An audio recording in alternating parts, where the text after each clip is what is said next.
Good morning, नमस्कार। स्वागत है आपका हमारे चैनल जीएस स्टडी 94 में। और दोस्तों मैं यश। तो दोस्तों सबसे पहले बता दें कि यूपीएससी का पेपर जो है, जिसे आप आईएएस का पेपर बोलते हैं, वो 4 अक्टूबर को है। मुझे नहीं लगता कि अब एक्सटेंड होगा, क्योंकि एडमिट कार्ड निकल रहे हैं। तो जो भी प्रतियोगी होंगे, जो छात्र हैं, जो एस्पिरेंट हैं, वो जाके एडमिट कार्ड डाउनलोड कर सकते हैं।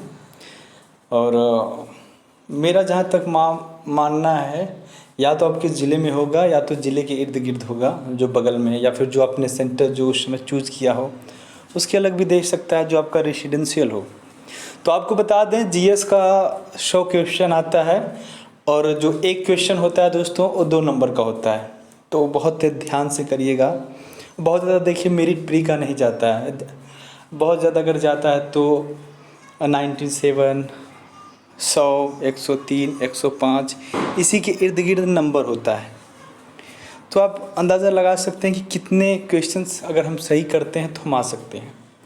और रहा मामला सीसैट का, तो इसे भी आप गंभीरता से लीजिएगा।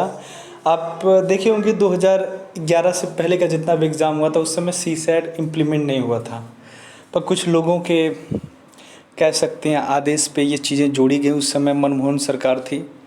उसके बाद जब 2014 में आपके हमारे देश के प्रधानमंत्री जब मोदी चुन कर आए, तब उन्होंने देखा कि जो विरोध प्रदर्शन चल रहा है दिल्ली के मुखर्जी नगर से, तो उन्होंने कहा ठीक है, चलो इसमें कुछ बदलाव करते हैं। तो उन्होंने क्या किया दोस्तों, सीसैट का जो पोर्शन था, सीसैट में उन्होंने क्या कर दिया,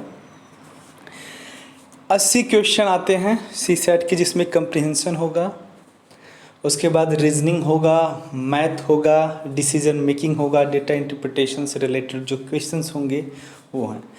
तो दोस्तों आपने देखा होगा कि कुछ साल जब इसके चले थे, जब इसका भी नंबर जुड़ रहा था, तो ज़्यादातर जो मैनेजमेंट और जो इंजीनियरिंग के जो बच्चे थे, कुछ बच्चे तो ऐसे थे कि 80 में से मतलब 2 ही 4 क्वेश्चन छोड़ते थे और पूरा का पूरा सही कर देते थे। तो इस वजह से दोस्तों कई रिपोर्टें भी आई उस समय, जिसमें खुलासा किया गया कि इस समय के जितने भी आईएएस आईएफएस आ रहे हैं, उनके अंदर जो बेसिक जो होना चाहिए ना, सेंस ऑफ ह्यूमर नहीं है। मतलब वो योग्य नहीं है पर बन गए हैं, इस तरह की बातें आने लगी। फिर उसमें क्या किया गया कि चलिए अब एक बदलाव किया गया कि जो सीसैट का जो पोर्शन होगा, वो 80 में यदि आप 27 क्वेश्चन करते हैं और वो क्वालिफाइंग होगा, उसका नंबर जो है उसमें नहीं जुड़ेगा, आप उसे क्वालिफाइंग करते हैं। तो चलिए, तो इतना चीज़ आप जान चुके हैं। और जो सीसैट का जो क्वेश्चन होता है 80 होता है, और एक प्रश्न 2.5 नंबर का होता है। जब 2.5 से मल्टीप्लाई करेंगे 80 से 200 होगा, ठीक है। तो बाय द वे सीसैट का नंबर नहीं जुड़ता है। और आप लोग मेहनत करिए अच्छे से, आप पढ़ना स्टार्ट कर दीजिए। अब फिनिशिंग करिएगा। जो भी लोग हैं जो पेपर देने वाले हैं, सिरे से पढ़ाई मत करिएगा। जो आपने बड़े बड़े सब्जेक्टों का जो आपने बनाया है, नोट्स बनाया, उसे आप पढ़िए। करेंट अफेयर्स को रिपीट करिए, एक फिनिशिंग दीजिए। जो आखिरी पढ़ाई होनी चाहिए वो करते रहिए आप, ठीक है। एक सिस्टमेटिक वे से आप लोग पढ़ना स्टार्ट करें। तो चलते हैं आप आगे। आज हम बात करेंगे ईसाई मिशनरियों का खतरनाक खेल। इसे लिखा है दिव्य कुमार सोती जी ने। तो जो हम यहाँ पर आज बात करने वाले हैं, एक रिलीजन ऑर्गेनाइजेशन है, ठीक है। और वो अपना उद्देश्य बताते हैं कि जो सुदृढ़, जो काफ़ी पिछड़ा गरीब है, जो जंगलों में निवास करते हैं, जिनके पास सुख सुविधाएं नहीं हैं, हम अपने इस ऑर्गेनाइजेशन से उस लोगों को जोड़ते हैं, शिक्षित करते हैं, उनका समाजीकरण करते हैं। ये सारी चीज़ें वो बताते हैं। इसके माध्यम से एक तरह से हम समाज को जोड़ रहे हैं उनसे।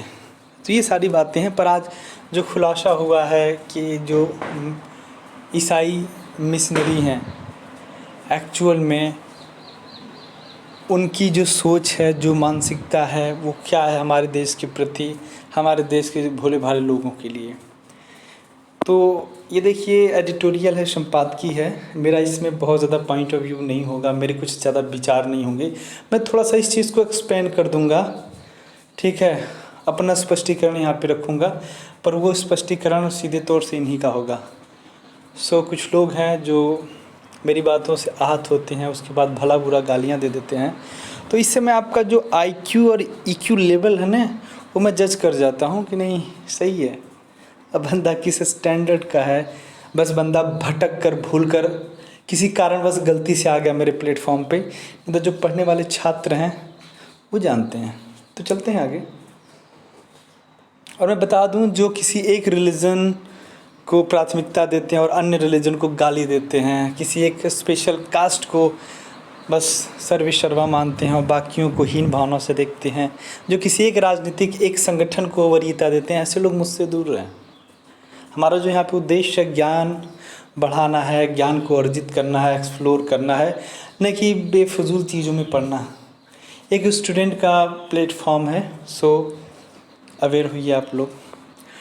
तो यहाँ पर देखिए लिखा दोस्तों, हाल ही में केंद्रीय गृह मंत्रालय ने 13 बड़े ईसाई मिशनरी संगठनों को विदेशी अनुदान विनियम अधिनियम के तहत मिली चंदा लेने की अनुमति रद्द कर दी। तो पहले क्या होता है कि एक ट्रस्ट जैसा निर्माण करते हैं। आप सबको पता है, जो ट्रस्ट होता है वो आयकर जो विभाग होता है, जो डिपार्टमेंट है ITR का, उससे वो बाहर होता है। और बहुत सारे ऐसे लोग हैं जो मनी लॉन्ड्रिंग करते हैं, इसके मतलब काला बाजारी करते हैं पैसों का। किस तरह से, इसी के माध्यम से ब्लैक मनी को वाइट मनी कर देते हैं। क्योंकि देखिए, जब आप हैं तो आपको पुख्ता सबूत देना पड़ेगा, जो सोर्स ऑफ इनकम है इस माध्यम से, इस स्रोत से मेरे पास 2000 करोड़ रुपये आया है, 500 करोड़ रुपये आया है। यदि आप इस जवाब को देने में असमर्थ होंगे तो आपकी सारी संपत्ति जब्त कर ली जाएगी, आपके ऊपर तमाम तरह के आरोप लगेंगे। उसके बाद जो कानूनी धाराएं हैं उसके तथा आपको सज़ा भी हो सकती है। जो हाल फिलहाल ये प्रकरण चल रहा है हमारे समाज में, देश में बहुत सारे लोग ऐसे जुड़े हुए हैं इन गलत चीज़ों पे। तो भारत सरकार ने पूरी तरह से उस चीज़ को प्रतिबंधित कर दिया।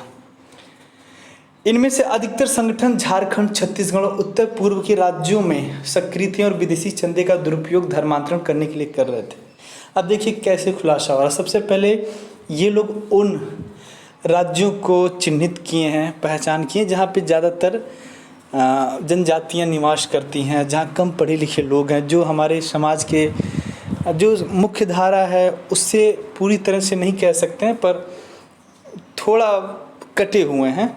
ऐसे लोगों के साथ वो जाके किस प्रकार से शिक्षा के नाम पे उनका कह सकते हैं, उनके रिलीजन के साथ जिस तरह से मजाक किया जा रहा है, पहला काम वही करते हैं, उनके धर्म को दूसरे धर्म में परिवर्तित कर देते हैं, जिसे आप धर्मांतरण के नाम से जानते हैं।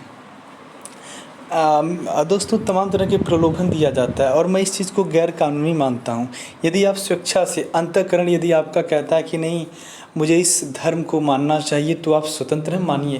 पर जब किसी संगठन के द्वारा आपके ऊपर दबाव बनाया जाता है, जब कोई संगठन आपको लालच देगा, प्रलोभन देगा, गाड़ी देंगे, फ्रिज देंगे, शिक्षा देंगे, बच्चों को ये देंगे, सिक्योरिटी देंगे, तो ये एक तरह से व्यापार होगा। ये आपका अंतःकरण नहीं है, ये आपका बाह्यकरण, जो फिजिकल जो एसेस्ट है, जो भौतिक संपत्ति का आपको प्रलोभन दिया गया है। अगर इस माध्यम से यदि आप बाह्यकरण से किसी रिलीजन को एक्सेप्ट करते हैं तो ये कहीं से सही नहीं होने वाला। इससे आपके समाज, आपका अंतःकरण कभी शुद्ध होने वाला नहीं है। हमेशा की तरह इंटरनेशनल क्रिश्चियन कंसर्न जैसे संगठनों ने इस फैसले पर हाय तौबा मचानी शुरू कर दी।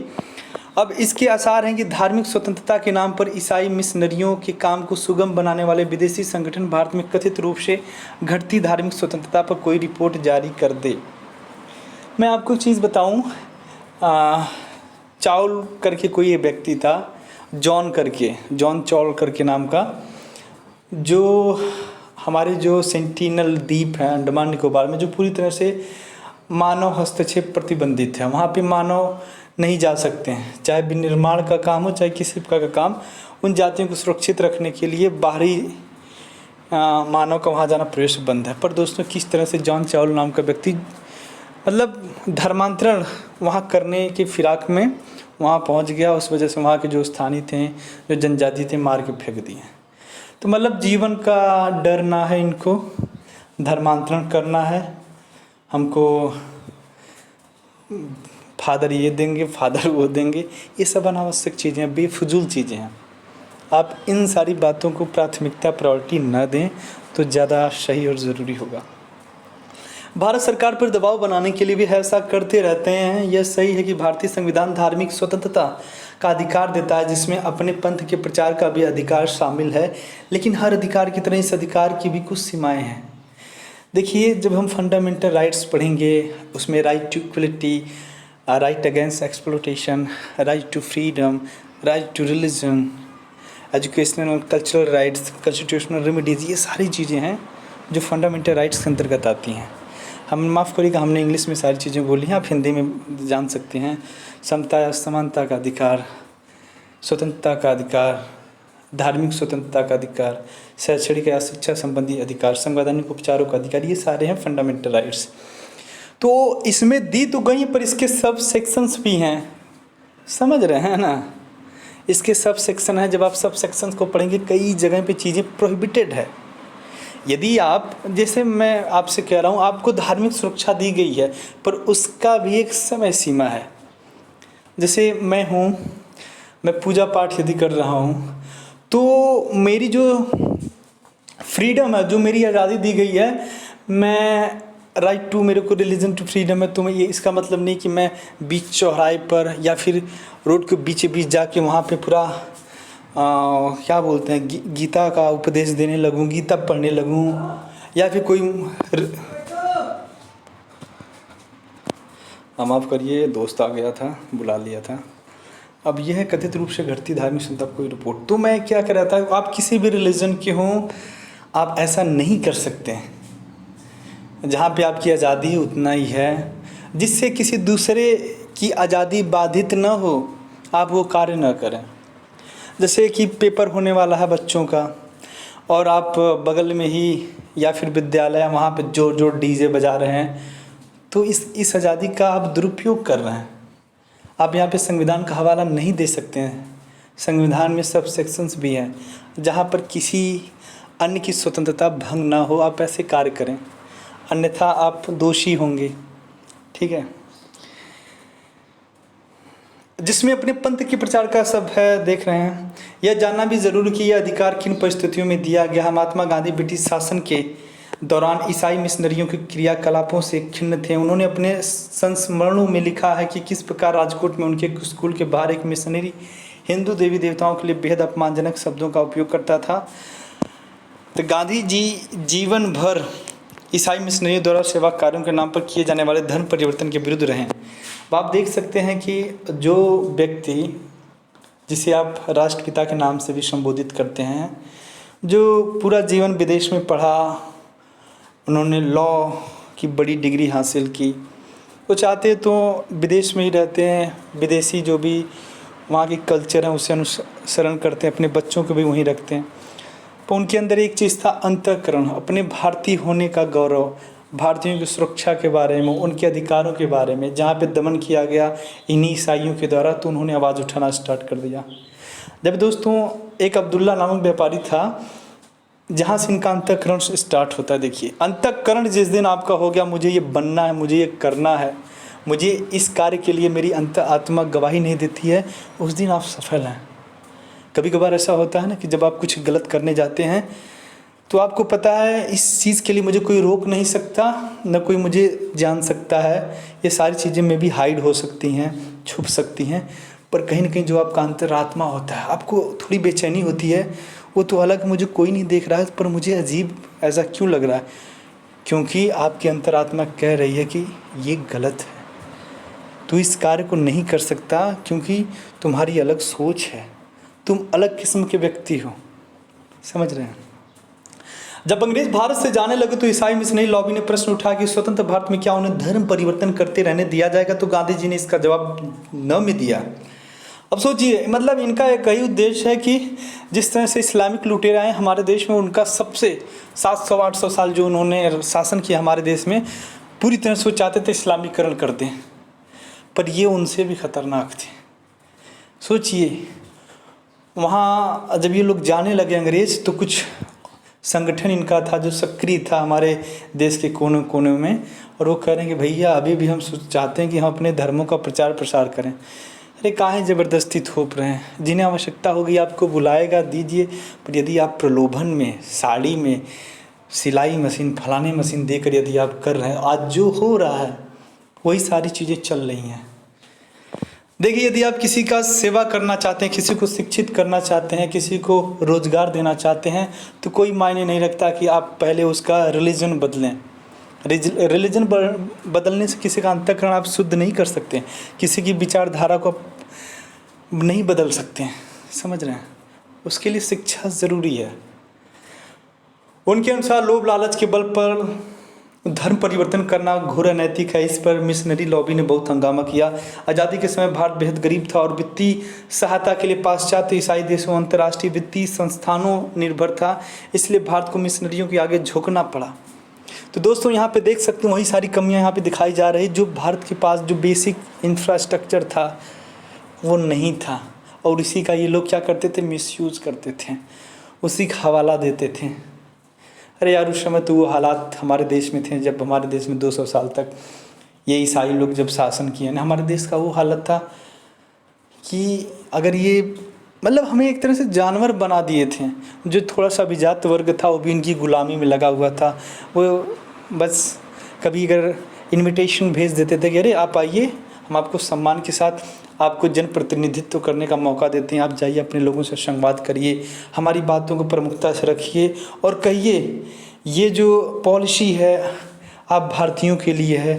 फिर उसी के अनुसार थोड़ी सी लालच में हमारे देश के नेतागण हमारे लोगों को बेवकूफ़ बनाते थे। इस बात को याद रखिएगा। इसके परिणाम स्वरूप संविधान में अपने पंथ के प्रचार का अधिकार कुछ पाबंदियों के साथ दिया गया, लेकिन एक के बाद एक सरकार मिशनरी लॉबी के सामने मजबूर होती गई। धर्म परिवर्तन कराने के लिए पैसे का इस्तेमाल तो आज़ादी से पहले से भी होता था, परंतु आज़ादी के बाद और भी बहुत तरह के प्रयोग किए जाने लगे।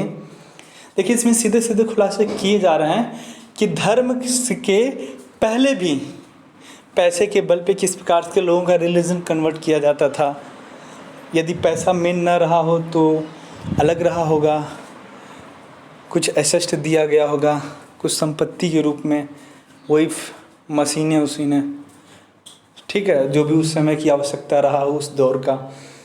मिशनरियों ने अपने अनुभव से पाया कि भारतीय धर्मों के लोग अपनी सांस्कृतिक मान्यताओं से भावनात्मक और तौर पर इतने गहरे जुड़े हैं कि तमाम प्रयासों के बावजूद भारत में करोड़ों की संख्या में धर्म परिवर्तन संभव नहीं हो पा रहा है।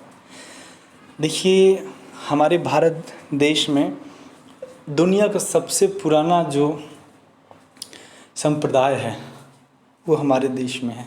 सबसे पुराना धर्म जो है, जिसे सनातन धर्म के नाम से आप लोग जानते हैं, संबोधित करते हैं, ऐसे धर्म के प्रति जब हम लोग भावनात्मक रूप से डीएनए के रूप से हम लोग जुड़े हुए हैं, कई हज़ार साल डीएनए से जुड़े हुए हैं, और आप अचानक आएंगे सोचेंगे कि हम आपको अलग कर दें, तो नहीं होगा। क्योंकि ये डीएनए में पहले से बसा हुआ, डीएनए जो लोग पढ़ते हैं उसके बारे में वो जानते हैं। आप कुत्ते को इसलिए पालतू बना ली क्योंकि उसे कई हज़ार साल से प्रयास किया गया, तब जाके डीएनए उसका बदलाव किया गया, धीरे धीरे बदलता रहा। अब अचानक किसी जो इस समय जंगल में रहता हो उससे यदि आप पालतू बना भी दिए हैं तो कभी कभी वो आक्रामक स्थिति में भी आ जाएगा, क्योंकि उसका डीएनए है। आप बहुत जल्द उसे परिवर्तन करने की कोशिश कर रहे हैं, पर उसे जब धीरे धीरे करने लगेंगे 708 साल के बाद, 708 साल के बाद जब उसका डीएनए पूरी तरह से बदलेगा, पीढ़ी दर पीढ़ी बदलेगी, तब वो भी कुत्ते जैसा हो जाएगा। तो समय लगता है।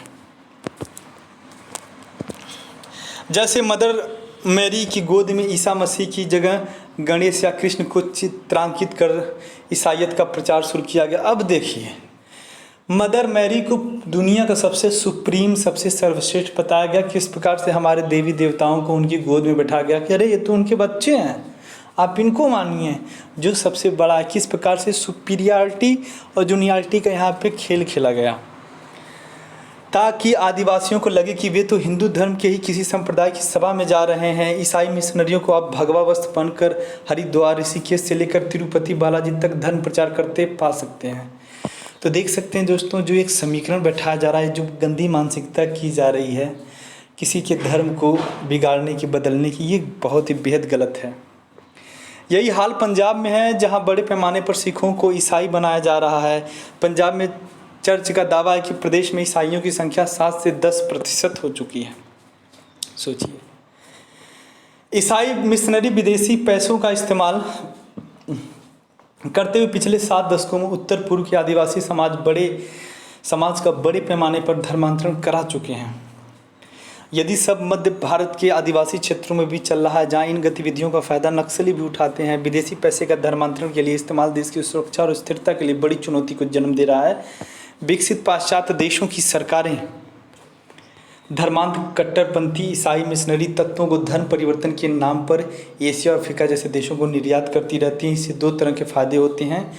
एक तो इन कट्टरपंथी तत्वों का ध्यान गैर ईसाई देशों की तरफ लगा रहता है, जिस कारण वे अपनी सरकारों के लिए कम दिक्कतें पैदा करते हैं। और दूसरे, जब भारत जैसे देशों में विदेशी चंदे से धर्मांतरण होता है तो धर्मांतरित लोगों के जरिए विभिन्न प्रकार की सूचनाएं इकट्ठा करने और साथ ही सरकारी नीतियों पर प्रभाव डालने में आसानी होता है।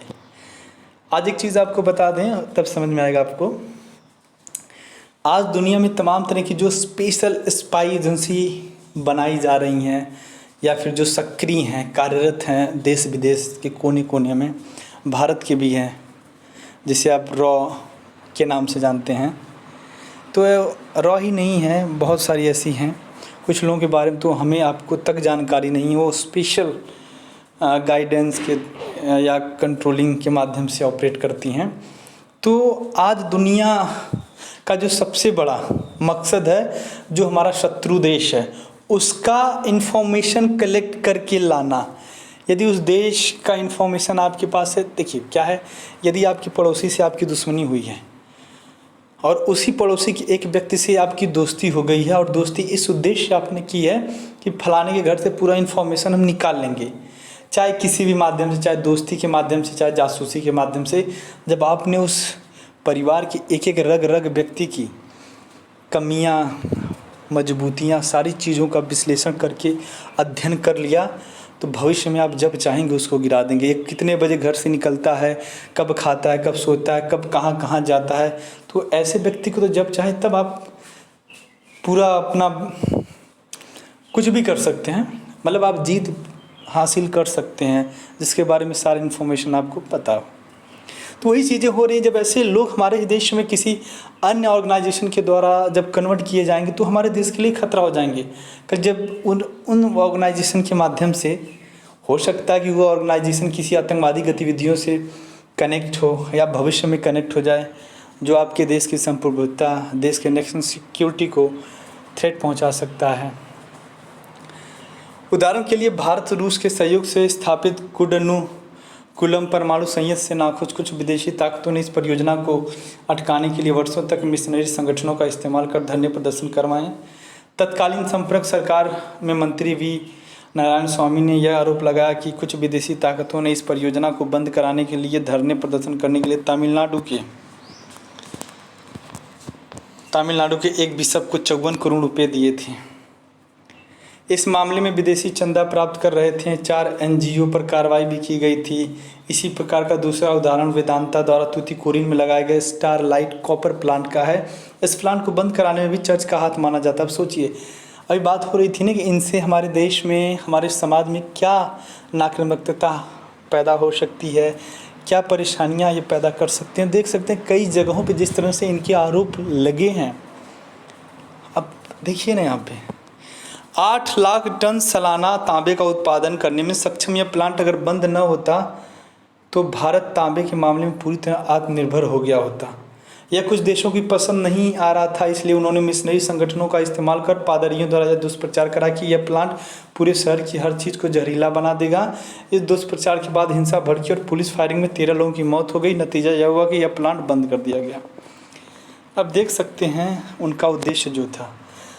मान लीजिए अगर हमारा पड़ोसी कोई देश है जहाँ पे तांबा उत्पादन हो रहा है, वो सोच रहा है कि भारत जैसे देश को मैं, भारत के अन्य राज्यों में मैं अपना जो सेवा दे सकता हूँ, अपने प्रोडक्ट्स पहुँचा सकता हूँ, पर ऐसे में पहले भारत में जो कंपनी उसे बंद कराने की आवश्यकता है। तो हो सकता है वो 2000 करोड़ रुपया दे दे उस संगठन को, उसके बाद उस संगठन सक्रिय रूप से अपना बलखम दिखा दे और बंद कर दिया। फिर तांबे कैद करना पड़ रहा है। देश को गहरे नुकसान से बचाने के लिए विदेशी चंदे पर पूरी तरह रोक के साथ साथ मिशनरी संगठनों की गतिविधियों पर सख्त पाबंदी आवश्यक है।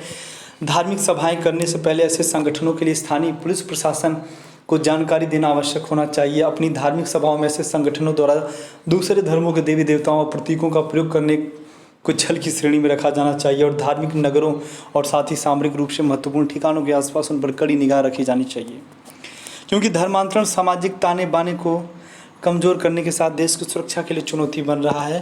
तो दोस्तों, हो सकता है कि एक ही की वीडियो चले कुछ दिन तक, क्योंकि जानते हैं थोड़ा सा गहराई से विश्लेषण करने के बाद वीडियो बड़ा हो जाता है। मैं चाहता हूं कि you should believe in quality, कम पढ़ें, अच्छा पढ़ें, बेहतर पढ़ें। तो एक ही वीडियो यदि आप पढ़ते हैं तो आप कवर कर सकते हैं, क्योंकि एक जन थे, हालांकि वो गाली सही पूछे थे कि आप सही से नहीं बता रहे और गहराई से बताइए।